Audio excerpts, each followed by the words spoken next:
الحمد لله رب العالمين، الصلاة والسلام على خاتم النبيين وعلى آله وصحبه أجمعين، أما بعد فأعوذ بالله من الشيطان الرجيم. بسم الله الرحمن الرحيم. قال الله تعالى في سورة المائدة: واذكروا نعمة الله عليكم وميثاقه الذي وأثقكم به إذ قلتم سمعنا وأطعنا واتقوا الله ان اللہ علیم بذات الصدور۔ ترجمہ: اور خدا نے جو تم پر احسان کیے ہیں ان کو یاد کرو، اور اس عہد کو بھی جس کا تم سے قول لیا تھا، یعنی جب تم نے کہا تھا کہ ہم نے خدا کا حکم سن لیا اور قبول کیا، اور اللہ سے ڈرو، کچھ شک نہیں کہ خدا دلوں کی باتوں تک سے واقف ہے۔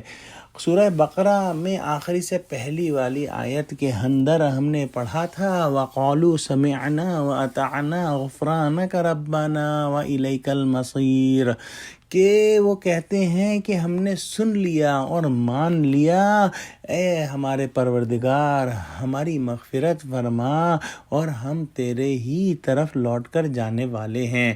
اسی طرح سے جب صحابہ رضی اللہ تعالی عنہم حضرت صلی اللہ علیہ وسلم کے دستے مبارک پر بیعت کیا کرتے تھے، اس وقت بھی یہ اقرار کرتے تھے کہ ہم اپنی استطاعت کے موافق آپ کی ہر بات کو سنیں گے اور مانیں گے، خواہ ہمارے منشا اور طبیعت کے موافق ہو یا خلاف ہو۔ اس صورت کے شروع میں بھی اللہ سبحانہ وتعالیٰ کا فرمان آیا ہے کہ اوفوا بالعقود، کہ اپنے عہدوں کو پورا کرو، اور پھر اللہ سبحانہ وتعالیٰ نے اپنے بہت سارے احسانات کا ذکر فرمایا ہے۔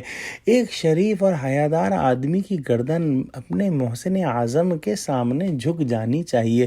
مروت و شرافت اور آئندہ مزید احسانات کی توقع اس ایمان والے شخص کو اللہ سبحانہ وتعالیٰ کا بالکل تابع فرمان بنا دیتی ہے، خصوصاً جب کہ زبان سے اطاعت و وفاداری کا پختہ عہد و اقرار بھی کر چکا ہے۔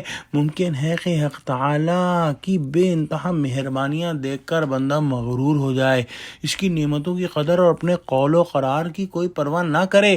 اس لیے اللہ سبحانہ وتعالیٰ نے آخر میں فرمایا کہ واتقوا اللہ، یعنی خدا سے ہمیشہ ڈرتے رہو۔ وہ ایک لمحے میں تم سے سب نعمتیں چھین سکتا ہے اور ناشکری اور بدعہدی کی سزا میں بہت سخت پکڑ سکتا ہے۔ بہرحال مروت، شرافت، امید اور خوف، ہر چیز کا تقاضا یہ ہے کہ ہم اللہ سبحانہ وتعالیٰ کی مخلصانہ اطاعت اور وفاداری میں پوری مستعدی دکھائیں۔ آگے وہ علیم بذات الصدور بھی ہے، گویا جو کچھ ہم کریں گے وہ ہمارے اخلاص یا نفاق یا ریاکاری یا قلبی نیاز مندی کو خوب جانتا ہے۔ فقط زبان سے کہہ دینا کہ سمعنا واطعنا، کہ ہم نے سن لیا اور مان لیا، کہنے یا شکر گزاری کی رسمی اور ظاہری نمائش سے ہم اس کو دھوکہ نہیں دے سکتے۔